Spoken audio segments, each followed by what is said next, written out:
नमस्कार।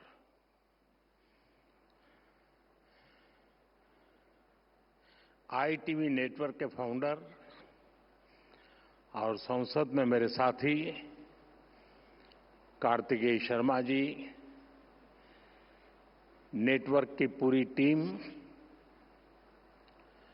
देश विदेश से आए सभी अतिथि,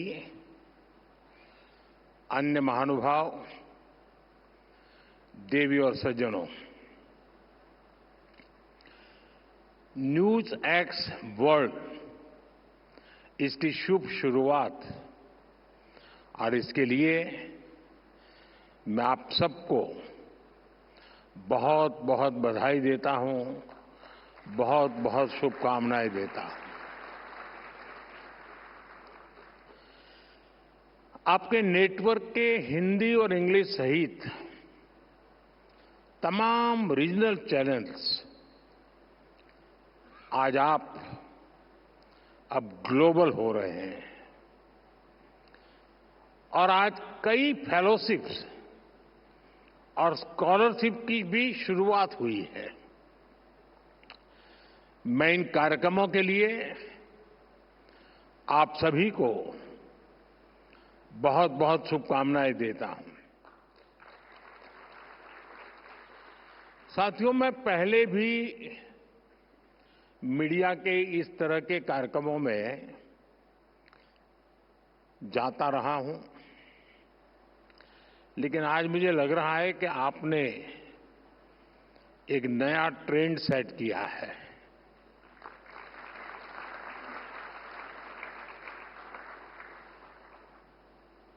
और मैं इसके लिए भी आपको बहुत बहुत बधाई देता हूं। हमारे देश में मीडिया के इस तरह के इवेंट्स होते रहते हैं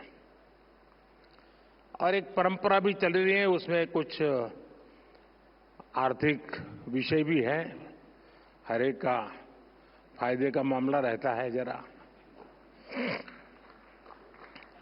लेकिन आपके नेटवर्क ने इसे एक नया डायमेंशन दिया है। आपने लीक से हटकर एक नए मॉडल पर काम किया है। मुझे याद है, अगर मैं पहले की समिट और आपकी समिट के संबंध में जो कल से सुन रहा हूं, पहले जो समिट अलग अलग मीडिया हाउस ने की है वो नेता सेंट्रिक रही है। मुझे खुशी है ये नीति सेंट्रिक है। यहां नीतियों की चर्चा हो रही है। ज्यादातर इवेंट जो हुए हैं वे बीते हुए कल के आधार पर वर्तमान की नुक्तेचीनी वाले रहे हैं। मैं देख रहा हूं कि आपका ये समिट आने वाली कल को समर्पित है। मैं देखता था कि पहले जितने भी ऐसे कार्यक्रमों को मैंने दूर से देखा या खुद हुआ गया, वहां विवाद का महत्व ज्यादा था, यहां संवाद का महत्व ज्यादा है। और मुझे पक्का विश्वास है। और दूसरा, जितने भी मैं इवेंट्स में गया हूं, एक छोटे से कमरे में होते हैं और अपने अपने लोग होते हैं। यहां इतने विशाल समारोह को देखना, और वो भी एक मीडिया हाउस के समारोह को, और जीवन के सभी क्षेत्रों को स्पर्श किए हुए लोग यहां होना, ये अपने आप में बहुत बड़ी बात है।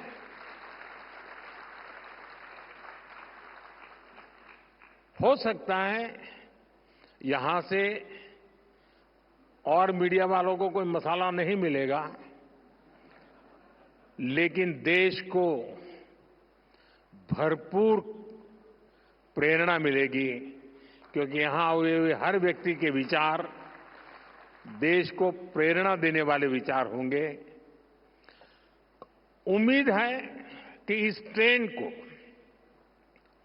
इस टेम्पलेट को आने वाले दिनों में दूसरे मीडिया हाउस भी अपने तरीके से और इनोवेटिव बना करके कम से कम उस छोटे कमरे से बाहर निकले।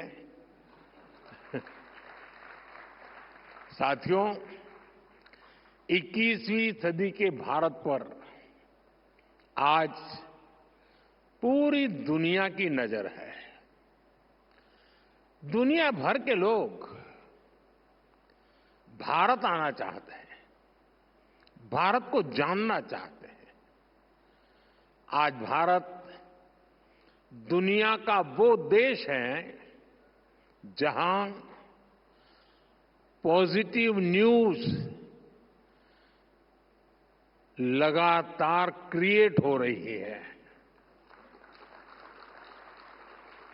न्यूज मैन्युफैक्चर नहीं करना पड़ रहा है। जहां हर रोज नए रिकॉर्ड बन रहे हैं, कुछ न कुछ नया हो रहा है। अभी 26 फरवरी को ही प्रयागराज में एकता का महाकुंभ संपन्न हुआ है। पूरी दुनिया हैरान है कि कैसे एक अस्थायी शहर में एक टेम्पररी व्यवस्था, नदी के तट पे करोड़ों लोगों का आना, सैकड़ों किलोमीटर की यात्रा करके आना और पवित्र स्नान करके भाव से भर जाना। आज दुनिया भारत की ऑर्गेनाइजिंग और इनोवेटिंग स्किल्स देख रही है।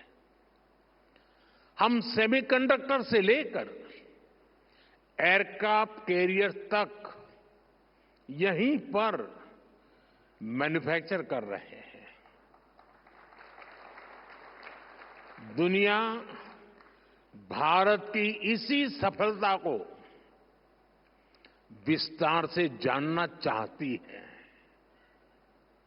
मैं समझता हूं कि न्यूज एक्स वर्ल्ड अपने आप में एक बहुत बड़ा अवसर है।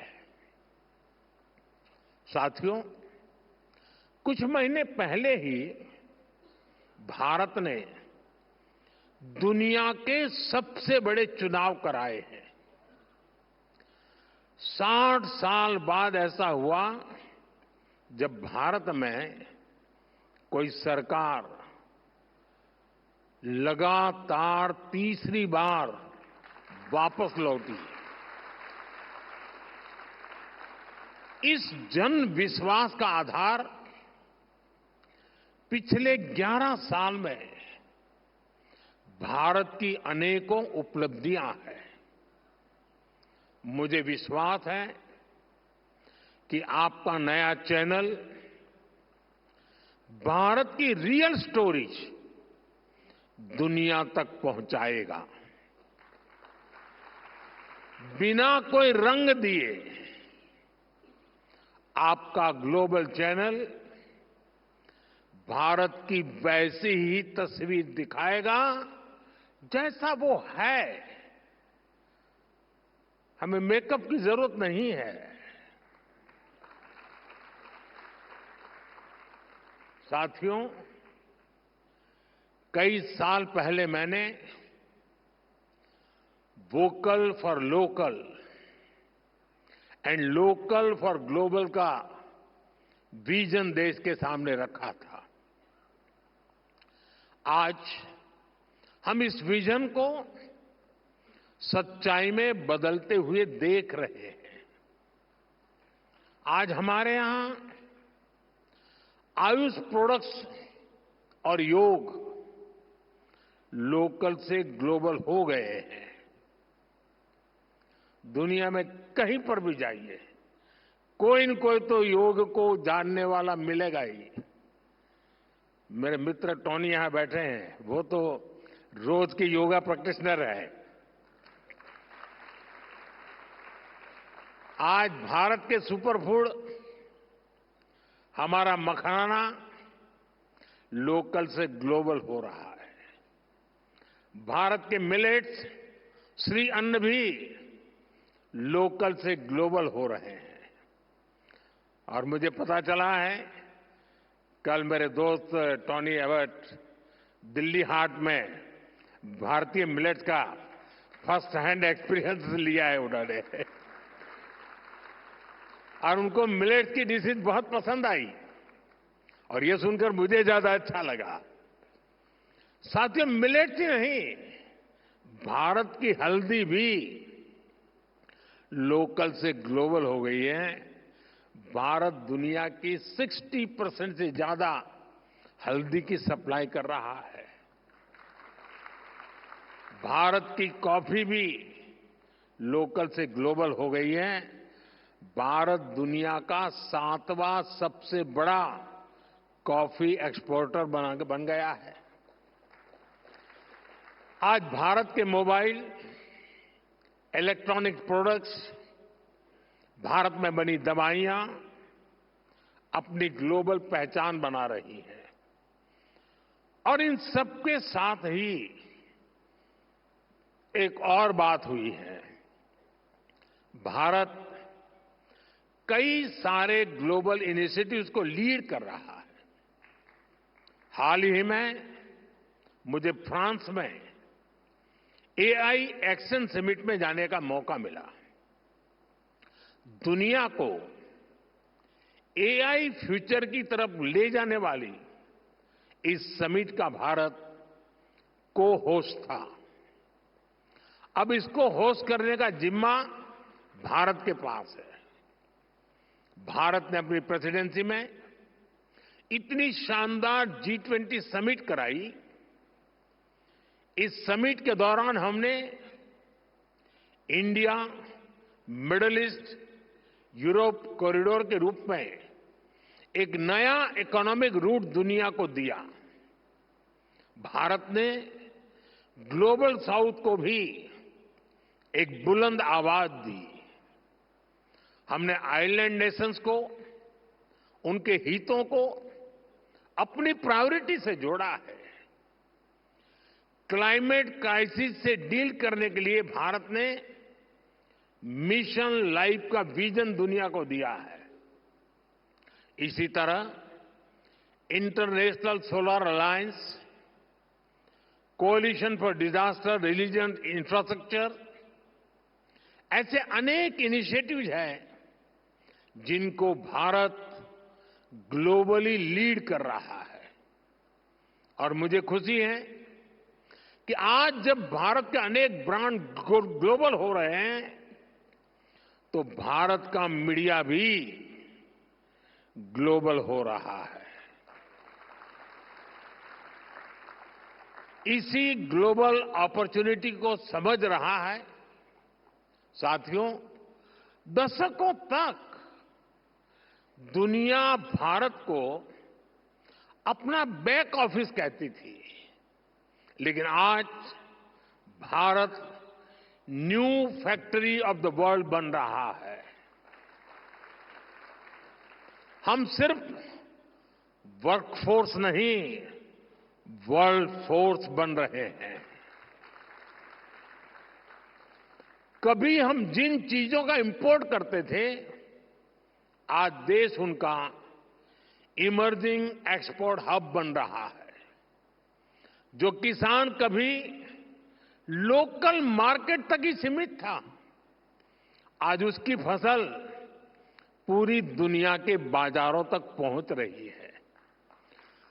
पुलवामा की स्नो पीस, महाराष्ट्र के पुरंदर फिग्स और कश्मीर के क्रिकेट बैट्स, इनकी डिमांड अब दुनिया में बढ़ रही है। हमारे डिफेंस प्रोडक्ट्स दुनिया को भारतीय इंजीनियरिंग और टेक्नोलॉजी की ताकत दिखा रहे हैं। इलेक्ट्रॉनिक्स से ऑटोमोबाइल सेक्टर तक दुनिया ने हमारी स्केल को, हमारे सामर्थ्य को देखा है। हम दुनिया को सिर्फ अपने प्रोडक्ट ही नहीं दे रहे। भारत ग्लोबल सप्लाई चेन में एक ट्रस्टेड और रिलायबल पार्टनर भी बन रहा है। साथियों, आज अगर हम बहुत सारे सेक्टर्स में लीडर बने हैं तो उसके पीछे बहुत सालों की सुविचारित मेहनत है। ये सिस्टमैटिक पॉलिसी डिसीजन से ही संभव हो पाया है। आप 10 साल की जर्नी देखिए, जहां कभी पुल अधूरे थे, सड़कें अटकी थी, आज वहां सपने नई रफ्तार से आगे बढ़ रहे हैं। अच्छी सड़कों से, शानदार एक्सप्रेस वे से ट्रैवल टाइम और कॉस्ट दोनों कम हुए हैं। इसे इंडस्ट्री को लॉजिस्टिक का टर्न अराउंड टाइम कम करने का अवसर मिला। इसका बहुत बड़ा फायदा हमारे ऑटोमोबाइल सेक्टर को मिला। इससे गाड़ियों की डिमांड बढ़ी। हमने गाड़ियों के ईवीज के प्रोडक्शन का एनकरेज किया। आज हम दुनिया के एक बड़े ऑटोमोबाइल प्रोड्यूसर और एक्सपोर्टर बनकर उभरे हैं। साथियों, ऐसा ही बदलाव इलेक्ट्रॉनिक्स मैन्युफैक्चरिंग में दिखा है। बीते दशक में 2.5 करोड़ से ज्यादा परिवारों तक पहली बार बिजली पहुंची।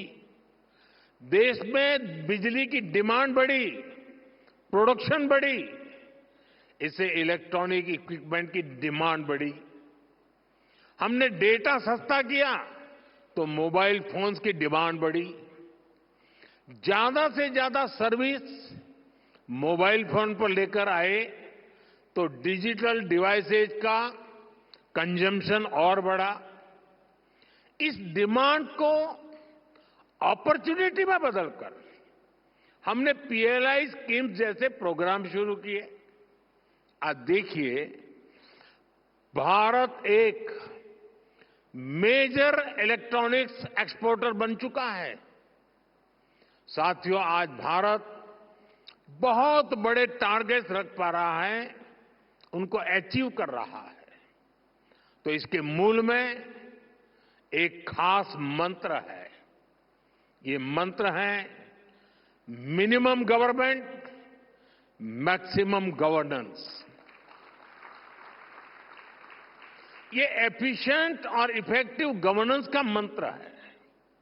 यानी न सरकार का दखल, न सरकार का दबाव। मैं आपको एक दिलचस्प उदाहरण देता हूं। बीते एक दशक में हमने करीब 1,500 ऐसे कानूनों को खत्म किया है जो अपना महत्व खो चुके थे। 1,500 कानून खत्म करना बहुत बड़ी बात है। इनमें से बहुत सारे कानून अंग्रेजी शासन के दौरान बने थे। अब मैं कुछ आपको आश्चर्य होगा सुनकर के, एक कानून था ड्रामेटिक परफॉर्मेंस एक्ट। ये कानून अंग्रेजों ने 150 साल पहले बनाया था। तब अंग्रेज चाहते थे कि ड्रामा और थिएटर का उपयोग तब की सरकार के खिलाफ ना हो। इस कानून में प्रावधान था कि अगर पब्लिक प्लेस में 10 लोग डांस करते मिल जाएं तो उन्हें गिरफ्तार किया जा सकता है। और ये कानून देश आजाद होने के बाद 75 साल तक चलता रहा है। यानी शादी के दौरान बारात भी निकले और 10 लोग डांस कर रहे हो तो दूल्हा सहित पुलिस उनको अरेस्ट कर सकती थी। ये कानून आजादी के 70-75 साल बाद तक चलने में था। ये कानून हमारी सरकार ने हटाया। अब चलो भाई, 70 साल तक ये कानून हमने झेला। मुझे उस समय की सरकार, उन नेताओं से कुछ कहना नहीं है, यहां बैठे भी हैं,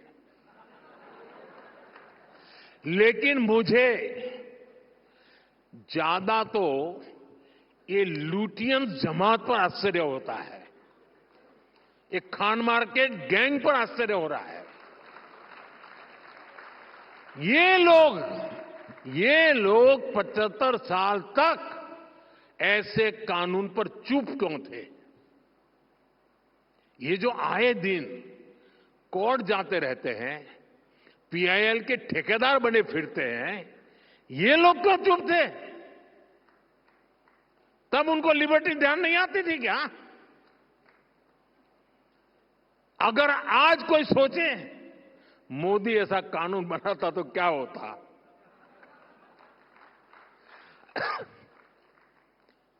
अरे ये जो ट्रॉलर होते हैं ना सोशल मीडिया में, वो भी अगर एक ऐसे ही झूठी खबर चला देते हैं कि मोदी ऐसा कानून बनाने वाला था, आग लगा देते हैं लोग, मोदी के बाल नोच लेते। साथियों, ये हमारी सरकार है जिसने गुलामी के कालखंड के इस कानून को खत्म किया। मैं एक और उदाहरण देता हूं, बैम्बू का। बैम्बू हमारे आदिवासी क्षेत्र में, खास करके ट्राइबल एरियाज की और खास करके नॉर्थ ईस्ट की तो लाइफलाइन है। लेकिन पहले बांस काटने पर भी आपको जेल भेज दिया जाता था, बांस काटने पर।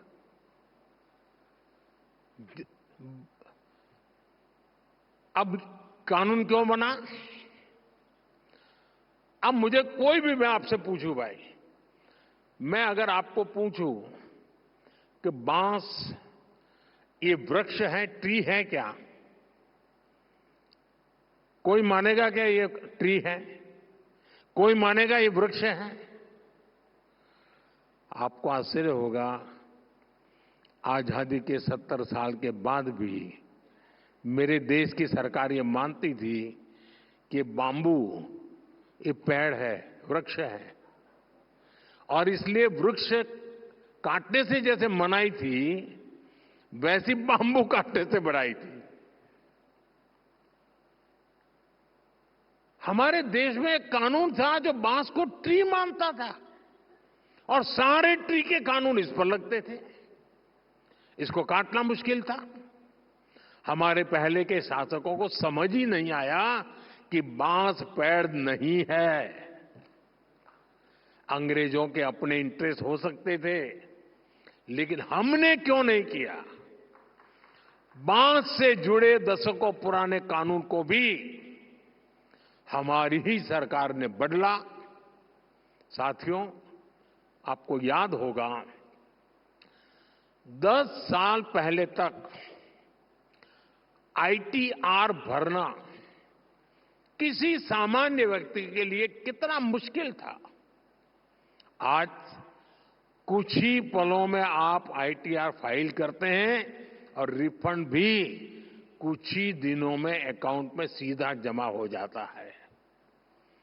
अब तो इनकम टैक्स को जुड़े कानून को और आसान बनाने का प्रोसेस संसद में चल रहा है।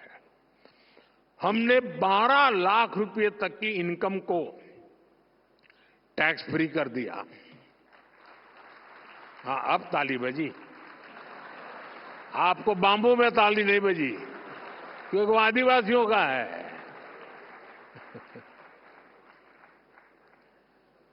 और इससे खास करके जो मीडिया कर्मी है, आप जैसे सैलरीड क्लास को बहुत ज्यादा फायदा होने वाला है।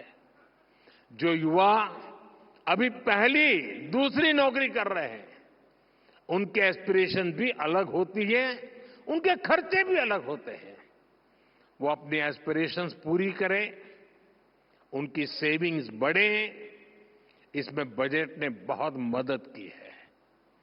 हमारा मकसद यही है, देश के लोगों को ईज ऑफ लिविंग दो, ईज ऑफ डूइंग बिजनेस दो, उड़ने के लिए खुला आसमान दो।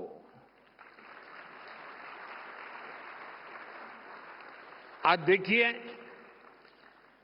जियो स्पेशल डेटा का फायदा कितने सारे स्टार्टअप्स उठा रहे हैं। पहले अगर किसी को मैप बनाना होता था तो सरकार की परमिशन लेनी पड़ती थी।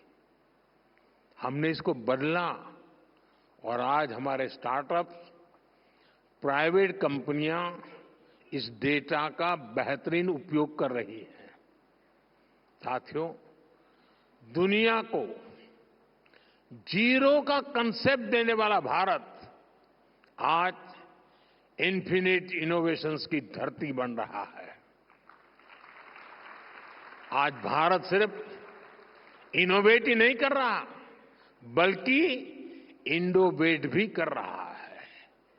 और जब मैं इंडोवेट कह रहा हूं तो इसका मतलब है इनोवेटिंग द इंडियन वे। इंडोवेशन से हम ऐसे सॉल्यूशंस बना रहे हैं जो अफोर्डेबल हो, एक्सेसिबल हो, एडेप्टेबल हो। हमने इन सॉल्यूशंस की गेट कीपिंग नहीं की है, बल्कि इन्हें पूरी दुनिया को ऑफर कर दिया है। जब दुनिया एक सिक्योर और cost effective digital payment system चाहती थी, हमने यूपीआई की व्यवस्था बनाई। मैं प्रोफेसर कार्लोस मोंटेस को सुन रहा था। वो यूपीआई जैसी टेक्नोलॉजी के पीपल फ्रेंडली स्वरूप से काफी प्रभावित दिखे। आज फ्रांस, यूएई, सिंगापुर जैसे देश यूपीआई को अपने फाइनेंशियल इकोसिस्टम में इंटीग्रेट कर रहे हैं। आज हमारे digital public infrastructure India stack से जुड़ने के लिए दुनिया के कई देश एग्रीमेंट्स कर रहे हैं। कोविड पैंडेमिक में हमारी वैक्सीन ने दुनिया को भारत के क्वालिटी हेल्थ केयर सॉल्यूशंस का मॉडल दिखाया। हमने आरोग्य सेतु ऐप को भी ओपन सोर्स किया ताकि दुनिया को इसका लाभ मिले। भारत स्पेस की एक बड़ी पावर है। हम दूसरे देशों की स्पेस एस्पिरेशन को अचीव करने में भी मदद कर रहे हैं। Bharat AI for public good पर भी काम कर रहा है और अपना एक्सपीरियंस, अपने एक्सपर्टाइज दुनिया के साथ भी शेयर कर रहा है। साथियों, आईटीबी नेटवर्क ने आज बहुत सारी फेलोशिप शुरू की है। भारत का युवा विकसित भारत का सबसे बड़ा लाभार्थी है और सबसे बड़ा स्टेक होल्डर भी है। इसलिए भारत का युवा हमारी बहुत बड़ी प्राथमिकता है। नेशनल एजुकेशन पॉलिसी ने बच्चों को किताबों से आगे, कहीं और आगे बढ़कर सोचने का अवसर दिया है। मिडिल स्कूल से ही बच्चे कोडिंग सीखकर एआई और डेटा साइंस के फील्ड के लिए तैयार हो रहे हैं। अटल टिंकरिंग लैब्स बच्चों को इमर्जिंग टेक्नोलॉजीज का हैंड्स ऑन एक्सपीरियंस दे रही है। इसलिए इस साल के बजट में हमने 50,000 नई अटल टिंकरिंग लैब्स बनाने का ऐलान किया है। साथियों, न्यूज की दुनिया में आप लोग अलग अलग एजेंसियों का सब्सक्रिप्शन लेते हैं, इससे आप लोगों को बेहतर न्यूज कवरेज में मदद मिलती है। ऐसे ही रिसर्च की फील्ड में स्टूडेंट्स को ज्यादा से ज्यादा इंफॉर्मेशन सोर्स की जरूरत होती है। इसके लिए पहले उन्हें महंगे दामों पर अलग अलग जर्नल्स सब्सक्रिप्शन लेने होते थे, खुद को पैसे खर्च करने पड़ते थे। हमारी सरकार ने सभी रिसर्चर्स को इस चिंता से भी मुक्त कर दिया है। हम वन नेशन वन सब्सक्रिप्शन लाए हैं। इससे देश के हर रिसर्चर को दुनिया के जाने माने जर्नल्स की फ्री एक्सेस मिलनी तय है। इस पर सरकार 6,000 करोड़ रुपए से ज्यादा खर्च करने जा रही है।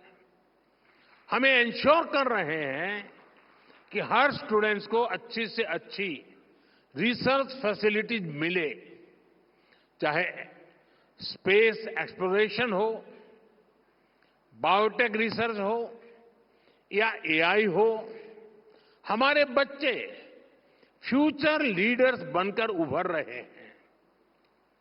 डॉक्टर ब्रायन ग्रीन ने आईआईटी के स्टूडेंट से मुलाकात की है और एस्ट्रोनॉट माइक मैसिमिनो सेंट्रल स्कूल के स्टूडेंट से मिलने गए थे और जैसा उन्होंने बताया है, उनके एक्सपीरियंस वाकई शानदार रहे हैं।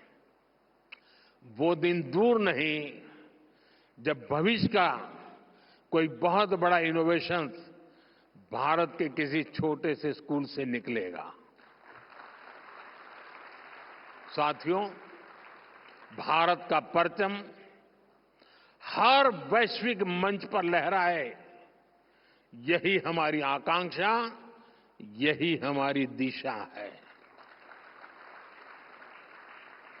साथियों, ये छोटा सोचने और छोटे कदम लेने का समय ही नहीं है।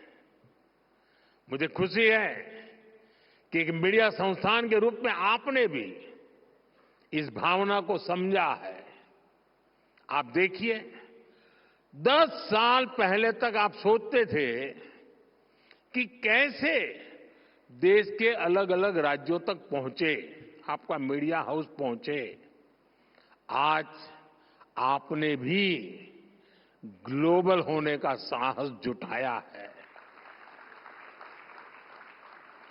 यही प्रेरणा, यही प्राण आज हर नागरिक का, हर एंटरप्रेन्योर का होना चाहिए। मेरा तो सपना है दुनिया के हर बाजार में, हर ड्राइंग रूम में, हर डाइनिंग टेबल पर कोई न कोई भारतीय ब्रांड मौजूद हो। मेड इन इंडिया दुनिया का मंत्र बने। कोई बीमार हो तो वो हील इन इंडिया के बारे में पहले सोचे। किसी को शादी करनी हो तो वेड इन इंडिया पर पहले विचार करे। किसी को घूमना फिरना हो तो लिस्ट में सबसे ऊपर भारत को रखे। कोई कॉन्फ्रेंस करना चाहे, एग्जीबिशन लगाना चाहे तो सबसे पहले भारत आए। कोई कंसर्ट कराना चाहे तो सबसे पहले भारत को चुने। ये ताकत, ये पॉजिटिव एटीट्यूड हमें खुद में पैदा करना है। इसमें आपके नेटवर्क की, आपके चैनल की बड़ी भूमिका होगी। संभावनाएं अनंत है जब हमें अपने साहस और संकल्प से इन्हें हकीकत में बदलना है। साथियों, भारत अगले 25 वर्षों में विकसित भारत बनने का संकल्प लेकर आगे बढ़ रहा है। आप भी एक मीडिया हाउस के रूप में खुद को वर्ल्ड स्टेज पर लेकर आए, ऐसा संकल्प लेकर के आगे बढ़े। मैं मानता हूं कि आप इसमें जरूर सफल होंगे। आईटीबी नेटवर्क की पूरी टीम को मैं फिर एक बार ढेर सारी शुभकामनाएं देता हूं और देश और दुनिया से जो पार्टिसिपेंट्स आए हैं, मैं उनका भी अभिनंदन करता हूं। उनके विचारों ने जरूर एक सकारात्मक सोच को बल दिया है। मैं इसके लिए भी, क्योंकि भारत का गौरव बढ़ता है तो हर भारतीय को आनंद होता है, गर्व होता है, और इसके लिए मैं उन सब का भी बहुत बहुत धन्यवाद करता हूं। नमस्कारम।